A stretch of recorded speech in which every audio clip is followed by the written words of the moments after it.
मित्रों, जय श्री कृष्णा, राधे राधे। मित्रों, आपका स्वागत है हमारे चैनल एस के वाइस पर। दोस्तों, एक बार माता लक्ष्मी भगवान विष्णु जी से मिलने जाती है और कहती है, प्रभु, जब मैं आपसे मिलने के लिए आ रही थी तो मेरी नजर रास्ते में मृत्युलोक पर पड़ी। तो मैंने क्या देखा कि कुछ सुहागिन स्त्रियां आपस में चर्चा कर रही है कि स्त्री की एक चीज छूने से किस्मत बदल जाती है और स्त्री के इस दिन चूड़ी पहनने से पति की उम्र कम हो जाती है। प्रभु, मैंने जब से इस चर्चा को सुना है मेरा मन विचलित हो गया है। इसीलिए मेरा आपसे अनुरोध है, आप मुझे मेरे दोनों प्रश्नों का उत्तर देकर संतुष्ट करने की कृपा करें। भगवान विष्णु कहते हैं, लक्ष्मी, मैं तुम्हें तुम्हारे दोनों प्रश्नों के उत्तर एक छोटी सी कहानी के माध्यम से दूंगा, मगर मेरी एक शर्त है। मैं जब तक कहानी सुनाऊं तब तक पूरा मन लगाकर कहानी सुनना और कहानी पूरी सुनना, क्योंकि आधी अधूरी कहानी सुनने से आधा अधूरा ही ज्ञान प्राप्त होता है जो जीवन में कभी काम नहीं आता। फिर भगवान विष्णु की बात सुनकर के माता लक्ष्मी कहती है, ठीक है प्रभु, मैं आपको वचन देती हूं कि कहानी पूरे मन से सुनूंगी। आप कहानी प्रारंभ कीजिए। तो मित्रों, कहानी शुरू करने से पहले मेरा आप सभी से अनुरोध है कि कमेंट पर राधे राधे लिखें, और अगर आप लड्डू गोपाल जी के सच्चे भक्त हैं तो यह कहानी आप अंत तक जरूर सुनेंगे, क्योंकि भगवान विष्णु की यह कथा आपके जीवन में अवश्य कुछ नया सिखाए। भगवान विष्णु कहते हैं, हे लक्ष्मी, एक नगर में एक सेठ रहता था। बहुत ही संपन्न था, उनके पास सब कुछ था। आलीशान दुकान थी, महल था, धन की कोई कमी नहीं थी। सेठ के 3 बेटे थे, तीनों बेटों की शादी हो चुकी थी। सेठ की 3 बहुएं थीं। उनका स्वभाव बहुत ही अच्छा था, अपने सास ससुर और पति की खूब सेवा किया करती थी, इसलिए घर में सुख शांति का वातावरण था। सेठ का बड़ा लड़का थोड़ा स्वभाव का अच्छा नहीं था, इसलिए सेठ के बड़े लड़के की उसके माँ बाप से नहीं बनती थी। इसीलिए सेठ ने अपने बड़े बेटे को धन नहीं दिया था और अपने दोनों छोटे लड़के और तीनों में बांट दिया था, जिसकी वजह से बड़े लड़के की आर्थिक स्थिति ज्यादा अच्छी नहीं थी। भगवान विष्णु कहते हैं, हे लक्ष्मी, एक बार सेठ अपने मन में सोचता है कि भगवान ने मुझे सब कुछ दिया है पर एक बेटी नहीं दी है। यदि एक बेटी होती तो मैं अपने मन की सारी बातें अपनी बेटी को बताता और बेटी को बहुत दुलार करता। भगवान विष्णु कहते हैं, हे लक्ष्मी, सेठ अपनी सेठानी के साथ में अपना अच्छा जीवन जी रहा था, मगर एक बेटी की कमी सेठ जी को हमेशा खलती रहती थी। सेठ जी हमेशा अपने घर के पास स्थित मंदिर में श्री राधा के दर्शन करने जाया करते थे। एक दिन जब सेठ जी मंदिर में राधा के दर्शन करने गए, उस दिन मंदिर में एक संत पधारे थे। फिर सेठ को कुछ उदास देख करके संत ने सेठ से पूछा, तुम उदास क्यों हो? तो सेठ बोले, महाराज, मेरी कोई बेटी नहीं है, इसलिए मैं उदास हूं। फिर संत मुस्कुराए और बोले, यदि जीवन में किसी का अभाव है तो उसकी जगह भगवान को बिठा लेना चाहिए। तो सेठ जी बोले, महाराज, मेरे तो कोई बेटी नहीं है तो मुझे क्या करना चाहिए? फिर संत बोले, अरे सेठ, तुम एक काम करो, तुम बरसाने की बेटी श्री राधा को ही अपनी बेटी क्यों नहीं मान लेते हो? भगवान विष्णु कहते हैं कि हे लक्ष्मी, इस प्रकार संत की बात सेठ जी को बहुत ही पसंद आई।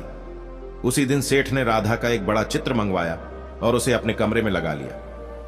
अब तो सेठ का जीवन पूरा बदल गया।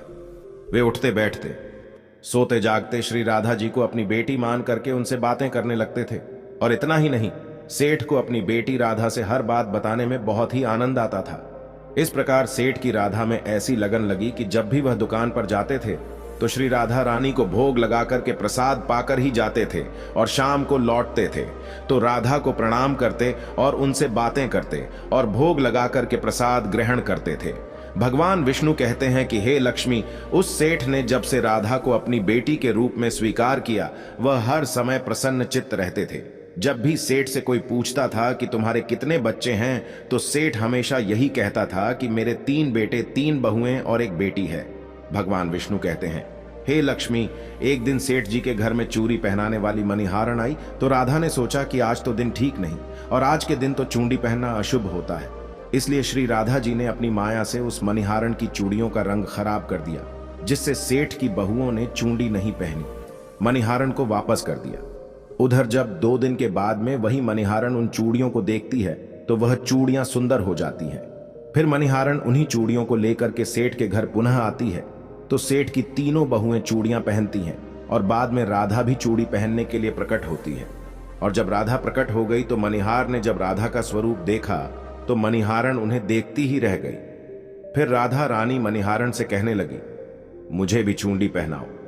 उधर राधा जी की बात सुनकर के मणिहारिन ने मन में विचार किया कि हो सकता है कि सेठ के घर पर कोई मेहमान आ गया होगा, क्योंकि हमेशा तो मैं जब भी इस घर में चूंडी पहनाने आती थी तो सेठ की केवल 3 बहुएं ही हमें दिखाई पड़ती थीं, जो हमेशा चूड़ी पहनती थीं। मगर आज ये चौथी बेटी मुझे नजर आई है, लगता है कोई मेहमान होगी। भगवान विष्णु कहते हैं कि हे लक्ष्मी। और फिर ऐसा सोचकर के उस मणिहारिन ने राधा जी को चूड़ियां पहना दी। अब राधा रानी चूंडी पहन करके ओट में जाकर के अंतर्ध्यान हो गई।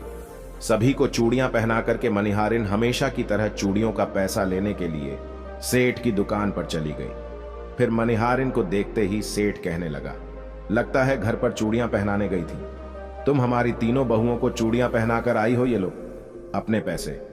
मैं तुम्हें देखकर ही समझ गया, तुम दुकान पर पैसे लेने के लिए आई हो। और फिर सेठ ने मणिहारिन को हर बार की तरह जितने पैसे देते थे उतने ही पैसे निकाल कर दे दिए। तो मणिहारिन कहने लगी, सेठ जी, इस बार मैंने 3 जनों को नहीं बल्कि 4 जनों को चूड़ियां पहनाई हैं, इसलिए इस बार मैं ज्यादा पैसे लूंगी। भगवान विष्णु कहते हैं, हे लक्ष्मी। मणिहारिन की बात को सुनकर के सेठ कहने लगे, हमारे घर में 3 बहुओं के अलावा चौथी तो कोई है नहीं, फिर तुमने चूंडी किसे पहनाई? तो मणिहारिन कहने लगी, सेठ, मैं नहीं जानती, लेकिन मैं तो सिर्फ इतना जानती हूं कि मैंने तो चारों को चूंडी पहनाई है। फिर इस प्रकार मणिहारिन की बात को सुनकर के सेठ कहने लगा, ठीक है, पहले तुम 3 लोगों के पैसे ले जाओ, बाकी के पैसे मैं पहले घर पर जाकर पता करूंगा। चौथा कौन है जिसे तुमने चूड़ी पहनाई है, पहले मैं घर पर जाकर पता करूंगा, उसके बाद तुम्हें पैसे दूंगा। मणिहारिन बोली, ठीक है सेठ जी, पहले आप घर पर पता कीजिए, उसके बाद मुझे मेरे पैसे दे देना। और ऐसा कह करके वो मणिहारिन सेठ की दुकान से चली गई। भगवान विष्णु कहते हैं कि हे लक्ष्मी। शाम को सेठ जी जब घर पर पहुंचे, उन्होंने घर में मणिहारिन के बारे में पूछा तो उनकी बहू ने कहा कि केवल हम तीनों ने ही चूड़ियां पहनी थी। तो सेठ कहने लगा कि यही बात तो मैंने मणिहारिन को काफी देर तक समझाई कि हमारे घर में केवल 3 ही जने हैं, चौथा कोई नहीं है जिसे तुमने चूड़ियां पहनाई हैं। मगर वो मणिहारिन ये बात मानने के लिए तैयार नहीं थी और बार बार उसका यही कहना था कि मैंने 4 जनों को चूड़ियां पहनाई हैं। भगवान विष्णु कहते हैं, हे लक्ष्मी। इस प्रकार सेठ सारी बात भूल गया और अपने नित्य काम में लग गया। सेठ राधा राधा बोलते बोलते श्री राधा जी को प्रसाद का भोग लगा करके और भोजन करके सो गया। उधर जब सेठ को नींद आ गई तो उसके स्वप्न में श्री राधा जी प्रकट हुई। उनकी आंखों में आंसू थे। सेठ ने पूछा, बेटी उदास क्यों हो? तो श्री राधा बोली, पिताजी, आज मेरा मन बहुत दुखी है। मैंने आज अपने पिता का घर समझ करके यहां आराम से चूड़ियां पहनी थी, परंतु पिताजी, आपने उस मणिहारिन को मेरी चूड़ियों का मोल नहीं चुकाया। पिताजी, आपने मुझे बेटी तो बना लिया, परंतु आपको मेरी याद नहीं आई, आपने मुझे भुला दिया। इससे मैं बहुत दुखी हूं। भगवान विष्णु कहते हैं, हे लक्ष्मी। फिर इतना सुनकर के सेठ सपने में ही रोते हुए बोला, बेटी मुझे क्षमा कर दो, मुझसे बहुत बड़ी भूल हो गई। और सेठ तुरंत ही नींद से उठे। उनकी आंखों से आंसू आ रहे थे। सेठ ने तुरंत ही तिजोरी में से पैसे निकाले और मणिहारिन के घर की तरफ चल दिए। सेठ ने मणिहारिन के घर का दरवाजा खटखटाया। मणिहारिन ने दरवाजा खोला और नजर आया। सेठ खड़े थे तो मणिहारिन कहने लगी, सेठ जी, इतनी रात को आप कैसे आना हुआ? और फिर मणिहारिन सेठ को अपने घर के अंदर ले गई। सेठ की आंखों में आंसू भरे थे।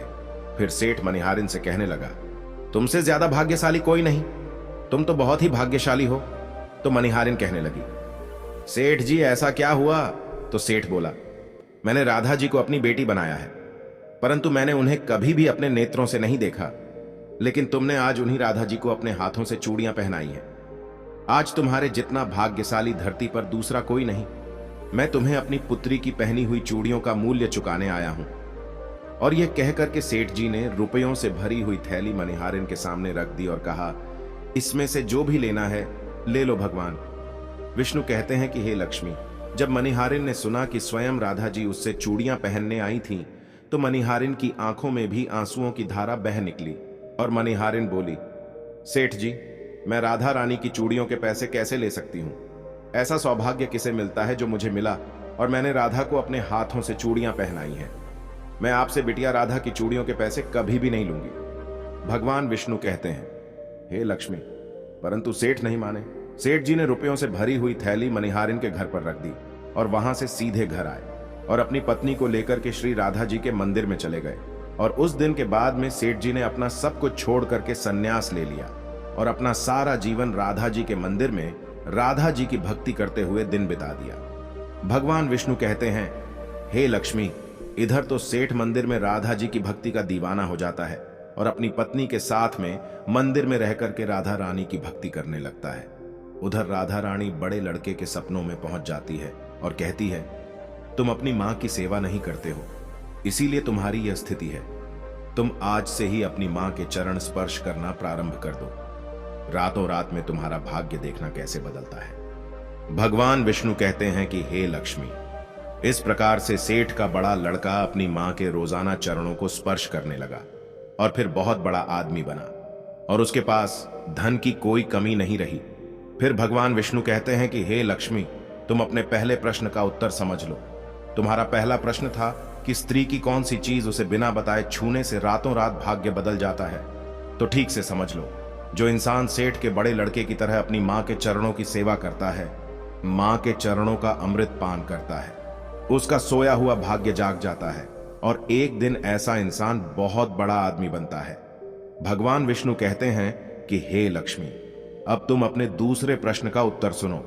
तुम्हारा दूसरा प्रश्न था कि स्त्री के किस दिन चूड़ी पहनने से पति की उम्र कम हो जाती है।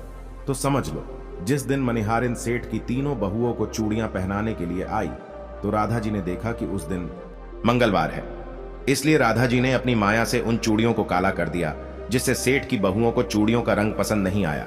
और फिर मनिहारिन अगले 2 दिन के बाद यानी शुक्रवार को आती है तो चूड़ियों का रंग सुंदर हो जाता है और सेठ की तीनों बहुएं और राधा चारों चूड़ी पहनते हैं।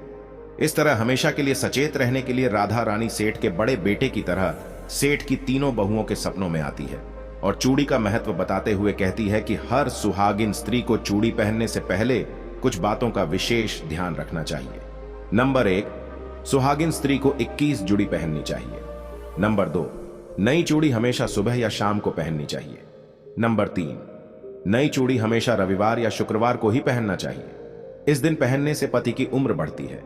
नंबर 4, चूड़ी मंगलवार और शनिवार को ना तो खरीदनी चाहिए और ना ही पहननी चाहिए, इससे पति की उम्र कम होती है। चूड़ी 16 श्रृंगार में से एक अहम हिस्सा होता है, इसलिए जब भी चूड़ी पहनो तो सोच समझकर ही पहनी जाए।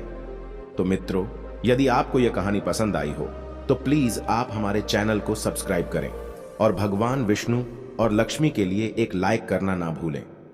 मित्रों, वीडियो को पूरा देखने के लिए धन्यवाद।